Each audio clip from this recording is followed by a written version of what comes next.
Okay, Shalom. Apologize. My daughter had called me. She's getting ready to head out of the country to do some teaching overseas, and she didn't know I was filming, doing a lesson. So she called, and obviously it cut off the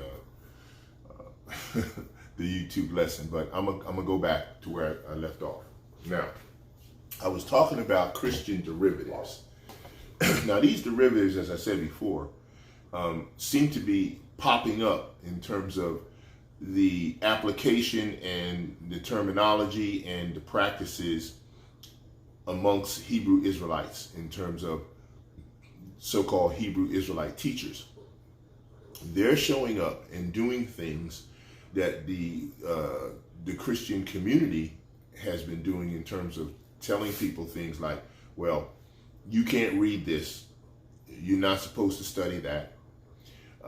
They're telling you that you're taking things out of context. That's not what it means. They've been hell-bent on trying to justify Esau Edom's position of salvation in saying that he acquires it and he's going to make it. And if any of them can call on the name of Yahweh, Ba'ashem Yahushai, that they're written in and that they're going to be able to obtain salvation and avoid destruction. Now, this of course is still a strong delusion that's on them, and then they're perpetuating it to Hebrew Israelites that should be coming out of Babylon and shouldn't be coming out of the world system of carnal corruption and moving towards the truth as GMS has been teaching, from what I can see, and been studying for quite some years now, in terms of who's bringing the unadulterated truth without wavering and just bringing it home the way Yahweh Ba'ashem Yahushai wants it brought. Now, if you don't agree with that, then that's your perspective, and you're allowed to have that. But again, this is part of the anti-Mashiach type activities that is being propagated throughout not only the Hebrew Israelite camps, some of them, not all of them. Some of them are on point, and they're not doing that. They don't look and sound like wacky-tacky Christians, and they're not trying to find ways to validate and bring Esau Edom in after all the wickedness that they've done, because it has to be paid for. So this is what I was talking about in terms of anti-Mashiach platform and position that a lot of them have been taking up. And you could pretty much say, I mean, I could drop some names and say some people. I could talk about Nate. I could talk about Joan Yohana. I could talk about GOCC. I could talk about a lot of them that they're still running around saying Christ, and they're still operating, talking about Jesus and all this. And these particular aspects show that these Hebrew Israelites have incorporated and added in what they say or think is the truth as part of the whole truth, point blank, period. But that's wrong, and that's anti, and it's anti-Mashiach, as they say, anti-Christ. Going back, okay, now, of course, the Bible, and I'm careful about that with the word Bible too, because the word Bible is not there. Yahushua HaMashiach, he only spoke of the word as the Holy Scriptures, or the Torah, or the book, or the book of remembrance. These are the things that Yahushua spoke of when he talked to the apostles. The word Bible isn't even in the Bible, but for a reference of understanding, and those that may be listening that won't understand, if I say something like the Torah or the law, they may not get it. So this is why I have to say it, so that you can understand. Transliteration, translation, in during that era and arena. The Bible says the man of sin will claim to be power, will claim to be, as they say, ignorantly say God. That's the title, that's not his name. And as they say, he will claim to be Yahweh, which is his name. All right. He that opposeth and exalteth himself against all that is called power, or that is worshipped, so that he sits in the temple of power, setting himself forth as power, or as Yahweh. That was 2 Thessalonians 2 and 4. And it says, comparisons with Yamashiach. This final anti-Mashiach can be compared with Mashiach in the following ways. Okay, you got, of course, you got Satan, image, power, image, and of course, the anti-Hamashiach will come in the image of Satan, while Yahamashiach came in the name of the Father. Yahamashiach warned us about this one coming in his name. Now, it's again, when he first talked about in John chapter 5, 43, he says here, I am come in my Father's name, and you do not receive me. If another shall come in his own name, him you will receive. Well, this is real clear. You can see that they've been pushing Jesus Christ, which the name, the letter J and all that, 1634 was when it first popped up. Obviously and clearly, the Father's law and word has been way out, and Yahushua has been brought to us in many scriptures from the Old Testament and the Torah on up through the New, and he was never called that. Okay, even in the New Testament, when Paul was on his way to Damascus, and he was brought down by Yahushua, and he was spoken to. Even the language at that point in time says that when Yahushua knocked him down off of his horse and spoke to him, he spoke to him in the Hebrew tongue and said that his name was Yahushua, who thou persecuted. So, and it's hard for you to kick against the pricks. You know, mainly saying you can't fight against the power of Yahweh by Shem Yahushua. It's just not something that you're going to be able to do. And you are a chosen vessel, already predestined to do this, Paul, this work, and you're going to do this work, and that's just going to be point blank, period. So, again, as you can see, Yahushua comes in the name of Yahweh, the Father. The names are similar in terms of the sound, but the purpose and who it is, definitely there is a major distinction.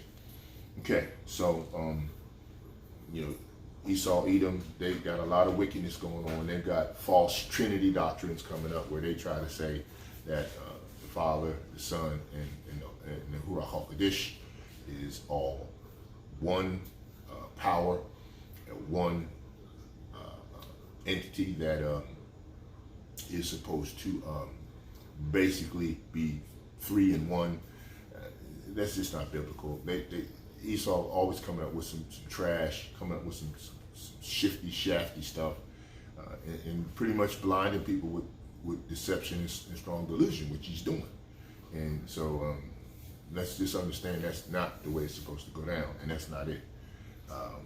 And it says here, this is Revelation 20 and 10, it says, and the devil, which is, we're talking about Esau Edom, okay, that deceiveth them, was cast into the lake of fire and sulfur, and where he is also the beast and the false prophet, and they shall be tormented day and night forever and ever. Now, you know, hell's a condition, and only the Father can destroy a spirit, of course, as he can destroy flesh.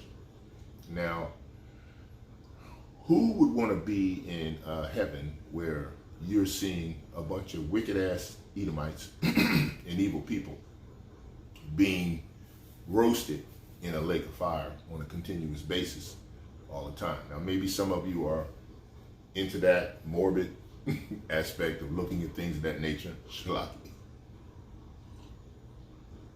But a lot of us understand that that's not the case. We don't have time to be watching a bunch of people roasting in a lake of fire. So that's not the case. It's a condition, and the condition is going to be superseded by the things that are happening during the end time and in this world. So let's just understand that. So sometimes you got to break things down, just like the apostles and elders of Great Millstone have done.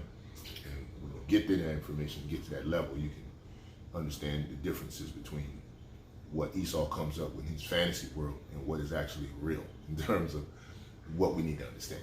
Okay? All right. Okay, now above and beneath. They do that also. I'm just trying to touch on this a little bit. It says here, Yahushua came from above. The anti-Mashiach is from below.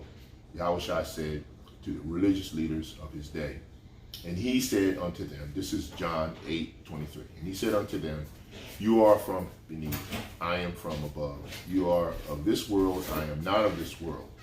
So basically breaking that down, what he's trying to say is, you were created to be wicked, Esau. You were created to do what you're going to do. You were created to be the whipping stick against the Most High, Yahweh's chosen people, because they went against his law, statutes, and commandments, and you were supposed to do what he told you to do. Unfortunately, what you did was you went too far. You went too far, and you did what you went outside of what you were supposed to do. And this is spoken of a lot more deep and clearly into the 70 shepherds. And I will go into that on another study, maybe a sit down on that, and talk about how there has to be an account for what Esau Edom has been doing as shepherds who were supposed to chastise the flock, and there was a certain number that are supposed to be given to the sword and supposed to be destroyed by Yahweh's hand in terms of what his decision was. But Esau Edom, as usual, goes too damn far. Okay, so we just want to make sure we touch on that a little bit. Now let's go on to the lamb and the beast. We're going to talk about that. We're going to talk about John 1:29. And it says, Yahushua was a lamb. The anti-Mashiach is called the beast. So there's the difference between Mashiach and the anti-Mashiach. Okay. Now I said, reading in John 1:29, it says, the next day he saw Yahushua coming towards him and declared, here is the Lamb of power who takes away the sin of the world. And the sin of the world means the sin of the world of the Hebrew Israelites that he came to save.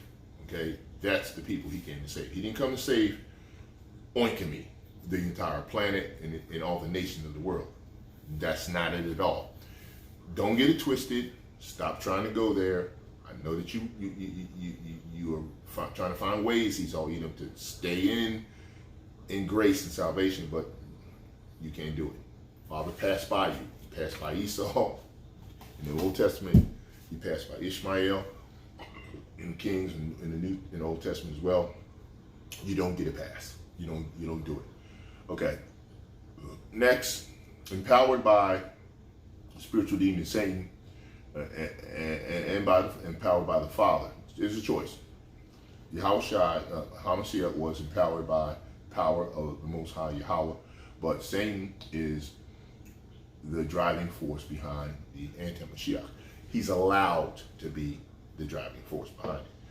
Ultimately, the Most High controls everything, both sides of the spectrum. Whether you agree with it or not, that is the case. Nobody, nothing, no entity, nothing can happen. Nothing can die, nothing can live, nothing can move up, down, sideways, or go anywhere in between unless Yahweh approves it. And that's basically the way it's got to be. So make sure you remember that. Okay, all right. So let's just read that again. That's coming from 2 Thessalonians 2:9. Even he who is coming is according to the working of Satan with all power and signs and lying wonders. So it's clearly saying that when Yahushua is released to come this way, he will bring all power. He will control the spiritual demon Satan that's in his devil offspring Esau Edom, and he will control them. And they ain't going to do nothing that the Most High won't let them do. Okay. Again, there could be possible renditions of fake activities that can almost fool the elect. There was a genuine resurrection, and there versus a possible counterfeit, or there will be a counterfeit type resurrection, right? I mean, if we think about that, in Revelation 13:3 says, "And I saw one of his heads as if it had been slain, and his fatal wound was healed, and the whole earth was amazed and followed after the beast." Well, this is what you see right now. You've got the NATO and the EU and various other countries that basically line up to be this false beast system, with Rome in this country, in America, leading the charge on it.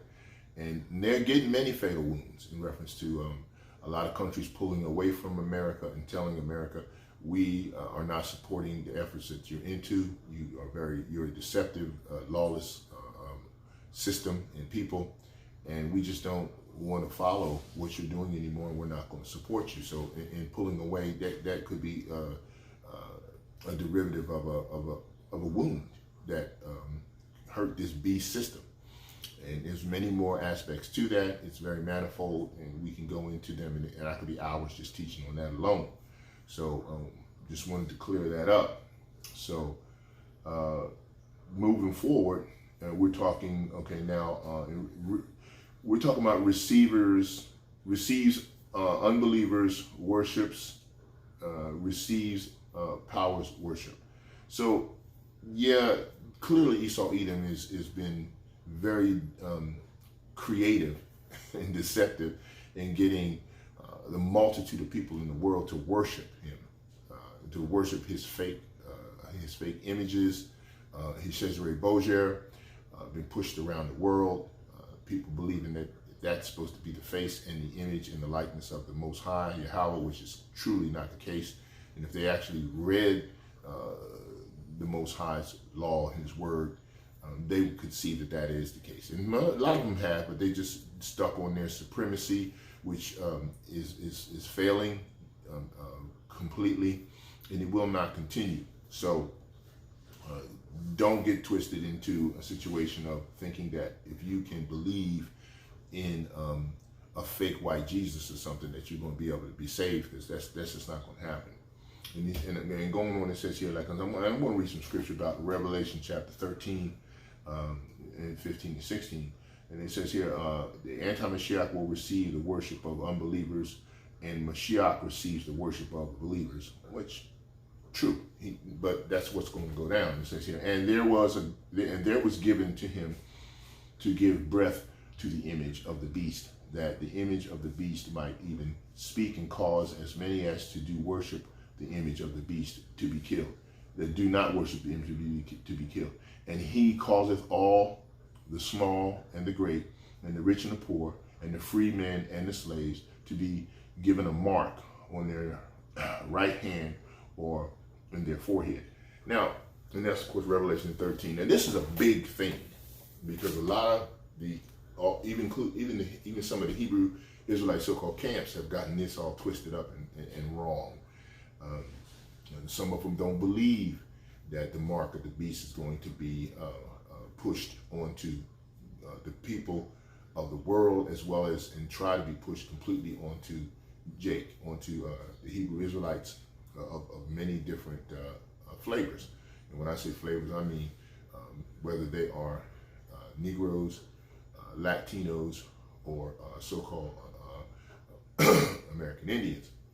This chip is going to be pushed. Now, we can see so much of it right now. I mean, it's hard for me to imagine that they can't realize this and accept this. Some of these camps that teach against it, but then again, they sold out to Esau, and they're getting paid, and then they're deceived and they're under delusion. So they will reject the fact that the chip is going to be pushed, and then it's just going to take a couple more incidents or that are perpetuated here in the world.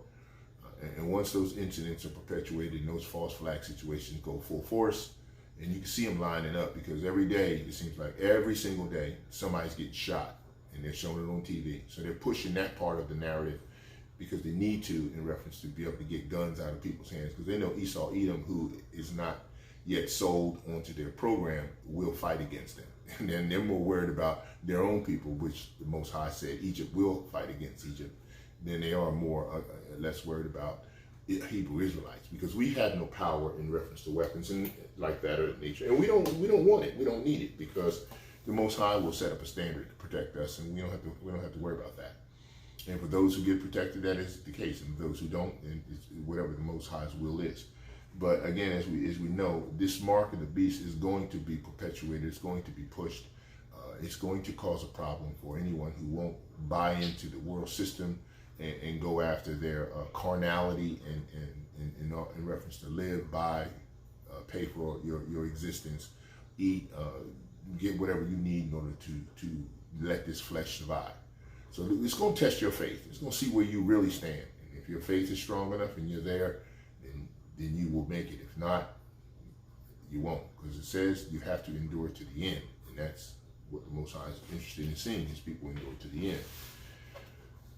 Okay, now we all this is going on, and this is coming to a head. To me, when I look at this, I say the faster these things happen, the faster these things go down, the quicker Yahweh Ba'Shem, Yahushai, and Yahushai will be here, and we can get over this stuff that's going on, and we can move on into the kingdom and into the realm of peace, where we don't have to deal with Esau Edom and his crap anymore, because quite frankly, I know everybody's sick of it. I mean, you can see the world is sick of it. They're sick of all his lies, his deception, his trickery, and they think that this is never going to stop, but it is. They think they can just go and say, well, we'll just hide out in the mountains where they came from anyway, because that's their home, the Caucasus Mountains. They cave dwellers, and they feel like they can just go ahead and bunker down, whether they go under the ground or in the mountains, and then they feel like once everything is decimated, they can come back out and reset and start over again.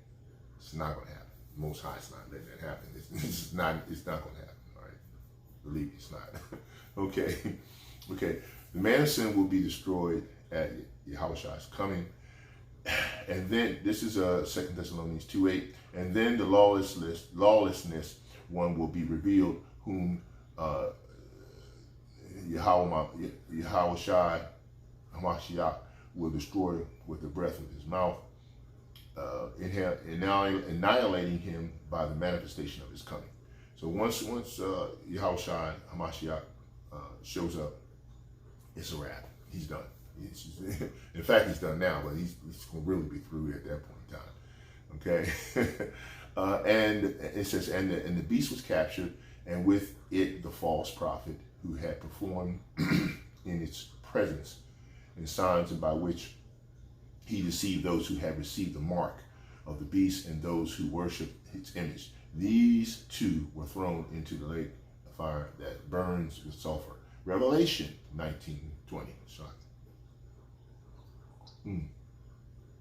But as I said before, and I'm not going to digress on that, no real lake of fire situation. Our Heavenly Father, Yahweh, he is a consuming fire.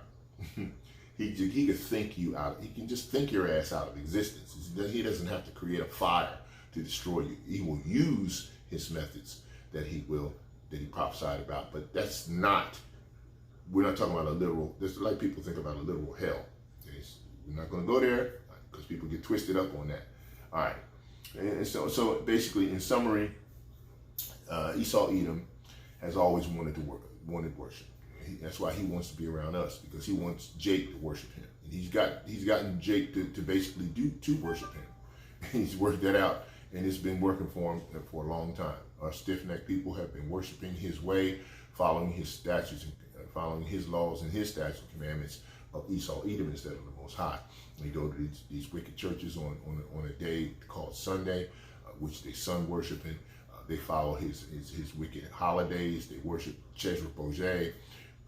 They look at his face and say he is the one that they're just chosen. They believe these people over there in Jerusalem and Israel are the chosen of the Most High, which they are clearly a lie. He's got them to worship him, and he says here, he says always wanted to worship. He began his career by by wishing to change places with power that he didn't, and it did not work. He will finally get his chance as he is energizing the man of sin, which is Esau Edom and all his cohorts, or the anti-Mashiach. This man will counterfeit the true Mashiach in a number of ways, but will eventually be destroyed when HaMashiach comes again. And he's only going to come when the Most High releases him to come. And it says here, in the word, it tells you, until all his prophecies are fulfilled. That's when he will do what he has to do for the Father, and not until that time. So let's just not get that twisted, okay? Let's make sure we know that, okay? So, and then I'm going to get ready to close this out because we're getting on to 30 minutes, and I told you I wasn't going to do an hour this time, and I'm not. So I'm going to go to the book of Daniel, and I want to read a little bit. I want to go to Daniel 12, and I'm going to read some things from there. But before I go to 12, it's just so much in Daniel that has things that would be such it's such a blessing to know and such to be on top of. Okay. All right. Let me go here to 11, and I'm gonna start at about Daniel chapter 11. I'm sorry, 16.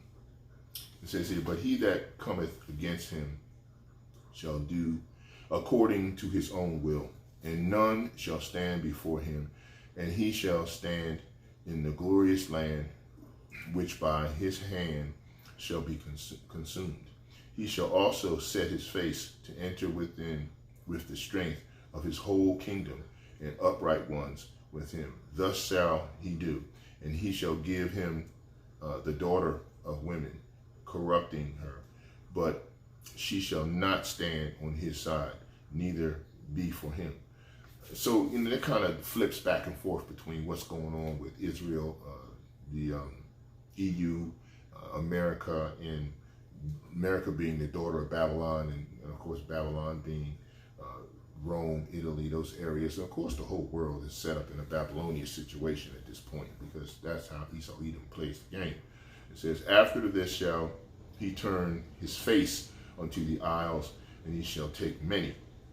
But a prince of his own behalf shall cause the reproach offered by him to cease. Without his own reproach, he shall cause it to turn upon him, and he shall turn his face toward the fort of his own land, but he shall stumble and fall and not be found.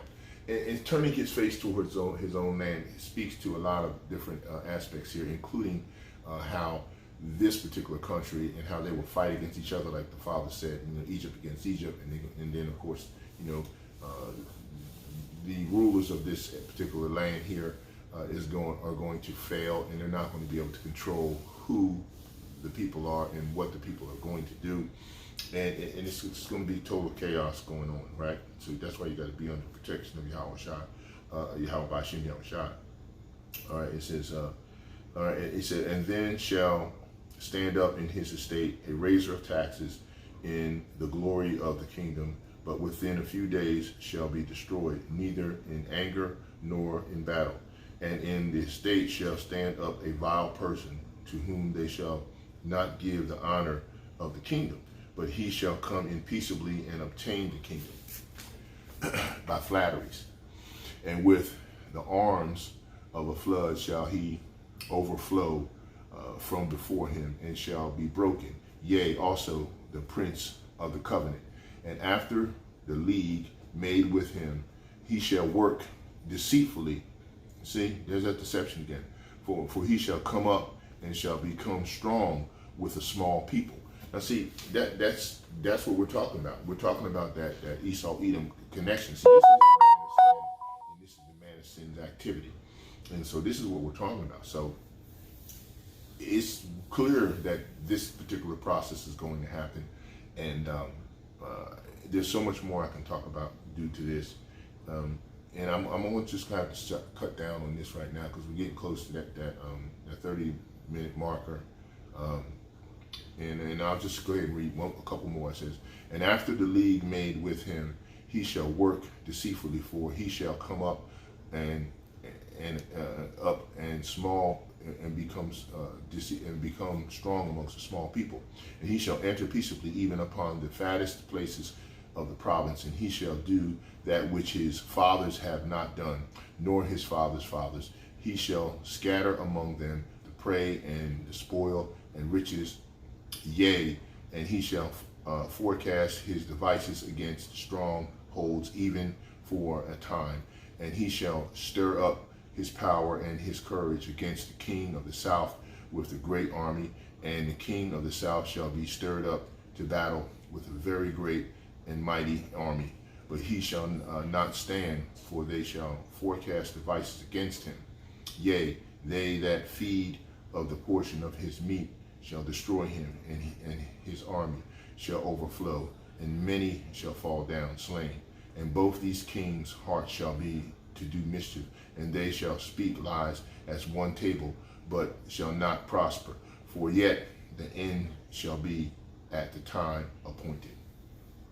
Okay, so I'm going to kind of stop right there on 27 and basically just sum up by saying this is where we are at this point in time. You can clearly see in Daniel chapter 11 and going on through 12 what's going to happen. And I'll finish the sit down on how we are delivered from this, the elect, and those 144,000 that are going to take part in some of this process.